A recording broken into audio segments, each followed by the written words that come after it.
Hello everyone, I'm your friend Neha Kaushik. Today's our topic is types of mountain कि जो हमारे पर्वत है वो कितने प्रकार के हैं और कहाँ कहाँ पे हैं, किस तरह बने हुए हैं।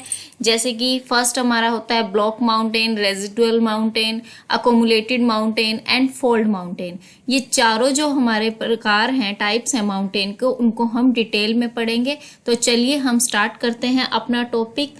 फर्स्ट है हमारे पास ब्लॉक माउंटेन मीन्स ब्लॉक पर्वत। अब ये होते कैसे हैं ब्लॉक माउंटेन कि जब चट्टानों में स्थित भ्रंश के कारण मध्य भाग नीचे खिसक जाता है और आसपास का भाग ऊपर उठा हुआ नजर आता है तो वो ब्लॉक पर्वत कहलाते हैं। और जो नीचे धसे हुए भाग होते हैं उनको हम रिफ्ट घाटी कहते हैं। जैसे आप इस इमेज में देखें, कुछ भाग ऐसे ऊपर नजर आ रहे हैं माउंटेन के और कुछ जो है वो नीचे धस गए हैं बीच में। तो जो ऊपर उठा हुआ भाग है उन्हें हम ब्लॉक पर्वत कहते हैं और जो नीचे धस गए हैं उसे हम रिफ्ट घाटी कहते हैं। फॉर एग्जाम्पल जो हमारे हैं वो है वोस्जेस फ्रांस में, ब्लैक फॉरेस्ट है जर्मनी में, सॉल्ट रेंज है हमारा पाकिस्तान में। इसमें विश्व की जो सबसे ऊंची लंबी रिफ्ट घाटी है वो जॉर्डन नदी की घाटी है और ये लाल सागर की बेसिन से होती हुई जैम्बजी नदी तक 4800 किलोमीटर लंबी है। ये विश्व की सबसे ऊंची रिफ्ट घाटी है जॉर्डन नदी की घाटी, ठीक है। और ये कितने मीटर लंबी है? 4800 किलोमीटर लंबी है। नेक्स्ट है हमारे पास रेजिडुअल माउंटेन मीन्स अवशिष्ट पर्वत। ये पर्वत कैसे होते हैं कि ये चट्टानों के अपरदन के फलस्वरूप निर्मित होते हैं। जैसे जो हमारी बड़ी बड़ी चट्टानें हैं वो टूट जाती हैं और टूटने के बाद वो एक पहाड़ का रूप ले लेती हैं तो उन्हें पर्वत का नाम दिया जाता है। अवशिष्ट मतलब क्या होता है? बेकार चीजें। तो चट्टानें टूट गई और उनसे उन्होंने एक पहाड़ का रूप ले लिया तो वो पर्वत बन गए। जैसे विंध्याचल और सतपुड़ा, नीलगिरी, पारसनाथ, राजमहल की पहाड़ियां, ये सारी कहाँ पे हैं? भारत में हैं।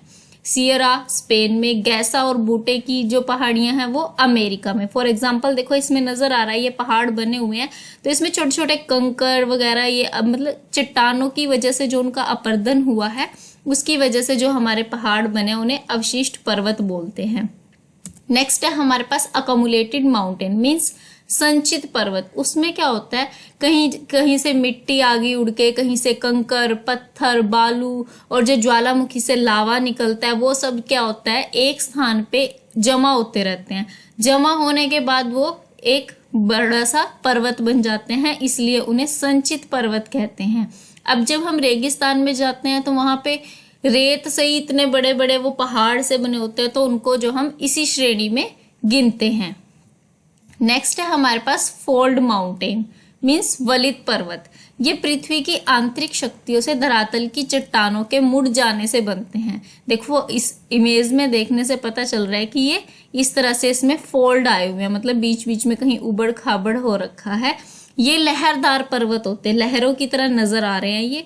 जैसे हिमालय, जो हमारा हिमालय पर्वत है वो भी कुछ कुछ इसी तरह नजर आता है। फोल्ड माउंटेन का सबसे बड़ा एग्जाम्पल है वो, ठीक है। ओल्प्स, यूराल, रॉकीज, एंडीज आदि। वलित पर्वतों के निर्माण का जो आधुनिक सिद्धांत है हमारा वो प्लेट टेक्टोनिक की संकल्पना पर आधारित है। अब प्लेट टेक्टोनिक क्या होता है? इससे पहले हमने पढ़ा है प्लेट टेक्टोनिक के बारे में। उसमें क्या होता है कि कुछ धरातल के अंदर भूकंप में हमने पढ़ा था कि जो कुछ बड़ी प्लेट्स होती हैं वो मतलब छोटी प्लेट्स के नीचे आ जाती हैं तो उस वजह से ये खिसकते भूकंप आते हैं। लेकिन यहाँ पे इसने बोला कि उसी की संकल्पना पर आधारित ये पर्वत बने हुए हैं। जब वही बात हो रही है ना कि वो भी खिसक के उबड़ खाबड़ मतलब लहरों का रूप ले लिया है उन्होंने। भारत का अरावली पर्वत विश्व के सबसे पुराने वलित पर्वतों में गिना जाता है और इसकी सबसे ऊंची चोटी में मोस्ट इंपॉर्टेंट, इसकी सबसे ऊंची चोटी कौन सी है? माउंट आबू के निकट गुरशिखर है और इसकी समुद्र तल से ऊंचाई कितनी है? 1722 मीटर। नेक्स्ट है हमारे पास कुछ इंपॉर्टेंट हमारे जो माउंटेन्स हैं उनके बारे में पढ़ेंगे कि वो कहाँ कहाँ पे हैं, जिनके बारे में एग्जाम में हमसे हर बार पूछा जाता है। जैसे फर्स्ट है हमारे पास ओल्प्स पर्वतमाला, ठीक है। तो ये कहाँ पे है? मध्य यूरोप की सबसे बड़ी पर्वतमाला है और ये पर्वत श्रेणी फ्रांस, ऑस्ट्रिया, जर्मनी और स्विट्जरलैंड में फैली हुई है। इसी पर्वत से एक राइन नदी निकलती है जो जर्मनी और नीदरलैंड से बहती हुई उत्तरी सागर में जाकर गिरती है। नेक्स्ट है हमारे पास ब्लैक फॉरेस्ट पर्वतमाला। यह पर्वत जर्मनी में राइन नदी के पश्चिमी तट पर स्थित है। नेक्स्ट है हमारे पास व्हाइट एंड ब्लैक माउंटेन। जो ब्लैक एंड व्हाइट माउंटेन है वो कहाँ पर है? संयुक्त राज्य अमेरिका में स्थित है। नेक्स्ट है हमारे पास अराकन योमा पर्वत। यह भारत और म्यांमार के बीच सीमा निर्धारण करता है और माउंट विक्टोरिया जो है इसकी सबसे ऊंची पर्वत चोटी है। नेक्स्ट है हमारे पास गोलन की पहाड़ियां। ये पर्वत श्रेणियां मध्य पूर्वी एशिया में पड़ती हैं। ये सीरिया और इजराइल के बीच सीमा निर्धारण करती हैं। नेक्स्ट 7th है हमारे पास दक्षिणी आल्प्स पर्वत। ये न्यूजीलैंड के पश्चिमी भाग पर फैली हुई हैं। नेक्स्ट है हमारे पास ड्रैकन्सबर्ग पर्वत। ये दक्षिणी अफ्रीका का सर्वोच्च पर्वत है। ड्रैकन के नाम से ही वैसे ही इतना वो लग रहा है, तो सर्वोच्च पर्वत है ये। नेक्स्ट है हमारे पास कुनलून पर्वत। ये कहाँ पे? एशिया में स्थित है और इसे एशिया की रीढ़ भी कहा जाता है। इंपॉर्टेंट है कि एशिया की रीढ़ किस पर्वत को कहा जाता है? कुनलून पर्वत को एशिया की रीढ़ कहा जाता है। नेक्स्ट है हमारे पास माउंट इटलिस। स्विट्जरलैंड में स्थित ये एक ज्वालामुखी पर्वत है। मतलब जो ज्वालामुखी से लावा निकला होगा वो एक जगह पे इकट्ठा हो गया होगा, तो उससे ये पर्वत बना होगा, इसलिए इसको एक ज्वालामुखी पर्वत का नाम दिया गया है।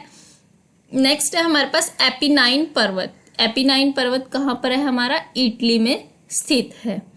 अब लास्ट में आपसे ये कुछ 10 क्वेश्चंस हैं, इन मतलब इसी से रिलेटेड है जो हमने पढ़ा है। इन क्वेश्चंस को आप देखिए और इनके आंसर आप सीरीज वाइज मुझे कमेंट में बताए। देखेंगे, जानेंगे कि आपने इस वीडियो को कितने अच्छे से देखा है।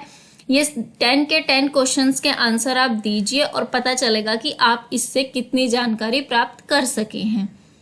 मिलेंगे एक नई वीडियो के साथ, तब तक आप इस चैनल को शेयर कीजिए, ज़्यादा से ज़्यादा सब्सक्राइब कीजिए। Thank you.